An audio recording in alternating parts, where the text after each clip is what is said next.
வணக்கம். நீ எப்போ வந்தீங்க? காலையில தான் வந்தேன். நல்லா இருக்கீங்களா? நல்லா இருக்கேன். நீங்க எப்படி இருக்கீங்க? நல்லா இருக்கேன். போறாங்களா? இல்லம்மா, அத்தை ஈஸ்வரி பவுன் எல்லாத்துக்கும் உடம்புக்கு முடியலம்மா. குளிர் காய்ச்சல்னு சொல்லிட்டு யாருமே வரல. விடுதலைக்கு நம்ம வீட்டு கும்பலிக்கலாம் ஆளை காணோம், இன்னும் வரலையா? அட்டா, ஈஸ்வரி, பவுன் 3 பேருக்கும் ராத்திரில இருந்தே குளிர் காய்ச்சல்பா. எல்லாரும் படுத்த படுக்கையா இருக்காங்க. 3 பேரும் இப்படி வர முடியாம போயிடுச்சேன்னு ரொம்ப வருத்தப்பட்டாங்க. பரவாயில்ல, ராத்திரிக்கு இப்ப கொஞ்சம் பரவாயில்ல. டாக்டர் தான் அம்மா உன்னை கூப்பிடுறாங்க, வாக்கா. சரி வரேன். மாமா நீங்க உள்ள இப்போ வாங்க. இப்போ என்ன வாங்க? ரொம்ப ஏமா எங்கம்மா மாப்பிள? அப்பா, எங்கம்மா அவரு? வீட்டுல இருக்கிற பொம்பளை ஆளுங்க ஏன் வரலன்னு கேட்டா புது காய்ச்சல்னு சொல்றேன்.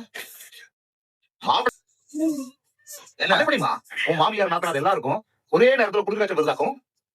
இத நீங்க சொல்லுவீங்க, அதை நாங்க நம்பும். அப்பா அப்படி இல்லப்பா. போதுமா? என்னம்மா மாப்பிள்ள எடுக்கலையா? இல்ல, மொபைல் ஸ்விட்ச் ஆஃப்ல இருக்குப்பா.